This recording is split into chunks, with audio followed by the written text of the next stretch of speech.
ಇವತ್ತು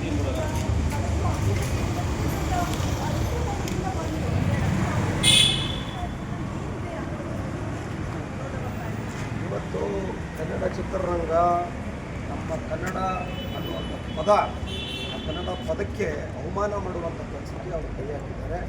ಪ್ರೇಮ್ ಅವ್ರಿಗೆ ಯಾಕೆ TRP ಯೋಚನೆ ಹೆಂಗೆ ಬಂದಿದೆ ಅಂತ ಗೊತ್ತಿಲ್ಲ. ಅವ್ರಿಗೆ ತಾಯಿ ಬಗ್ಗೆ ಅಂದರೆ ಅವ್ರು ತುಂಬ ಕರುಣೆಯಿಂದ ಆ ಚಿತ್ರದಲ್ಲಿ ಎಲ್ಲ ಚಿತ್ರದಲ್ಲೂ ತೋರಿಸ್ಕೊಂಡು ಬಂದಿದ್ದಾರೆ. ಆದರೆ ಈ ಚಿತ್ರದಲ್ಲಿ TRP ಬೇಕು, ನನ್ನ ಚಿತ್ರ ಓಡಬೇಕು ಅಂತ ಏನಾದರೂ ಮಾಡಿದ ಉದ್ದೇಶ ಇದ್ದರೆ ಇದು ತಪ್ಪು.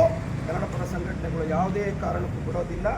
ನಮ್ಮ ಕರ್ನಾಟಕ ಒಕ್ಕೂಟದ ಅಧ್ಯಕ್ಷರಾದಂಥ ವಂಶದ ನಟರಾಜು, ನಮ್ಮ ಮೂರ್ತಿ ಅಣ್ಣವರು, ಮಹಿಳಾ ಸಂಘಟನೆಯವರು ಎಲ್ಲರೂ ಇವತ್ತು ಸೇರಿ, ಯಾಕಂತಂದರೆ ಈ ಸೋಷಿಯಲ್ ಮೀಡಿಯಾದಲ್ಲಿ ನೋಡೋಕ್ಕಾಗ್ತಾ ಇಲ್ಲ ಅದನ್ನು. ಇಡೀ ಪರಭಾಷಿಕರು ನಮ್ಮನ್ನು ನೋಡಿಬಿಟ್ಟು ಕೇವಲ ಮಾಡುವಂಥ ಕೆಲಸಕ್ಕೆ ನಾವು ಹೋಗಬಾರ್ದು. ಇವತ್ತು ಎಷ್ಟೋ ಚಿತ್ರಗಳನ್ನ ಬಿಡುಗಡೆ ಮಾಡಿದ್ದಾರೆ. ಅವರು ಒಳ್ಳೆ ತಾಯಿ ಬಗ್ಗೆ ಒಂದು ಕಾನ್ಸೆಪ್ಟ್ನ ಇಟ್ಕೊಂಡು ಮಾಡ್ತಾ ಇರ್ತಾರೆ. ಇವತ್ತು ಯಾಕೆ ಇವತ್ತು ಪ್ರೇಮ್ ಅವರಿಗೆ ಇಂಥ ಕಾನ್ಸೆಪ್ಟ್ ಬಂತು? TRP ಕಮ್ಮಿ ಆಯಿತಾ? ಕರ್ನಾಟಕದ ಚಲನಚಿತ್ರಗಳು ಓಡ್ತಾ ಇಲ್ಲ ಅಂತ ಈ ಥರ ಮಾಡೋದಕ್ಕೆ ಶುರು ಮಾಡಿದ್ದಾರೆ ಅಂತ ನಮಗೆ ಒಂದು ಭಾವನೆ ಆಗಿದೆ. ಮೇಡಮ್ ಅವರು ಈಗ ಮಹಿಳಾ ಅವರು ಅಧ್ಯಕ್ಷರಾಗಿದ್ದಾರೆ, ಅವ್ರಿಗೂ ಇದನ್ನು ತಿಳಿಸ್ತೀವಿ. ಕೂಡಲೇ ಏನಾರು ಕ್ರಮ ತಗೊಳ್ದೆ, ಯಾಕಂದರೆ ಚಿತ್ರದಲ್ಲಿ ಏನಾದ್ರು ಡಬಲ್ ಮೀನಿಂಗ್ ಇದೆಯಾ ಅಂತ ಗೊತ್ತಾಗ್ತಾ ಇಲ್ಲ.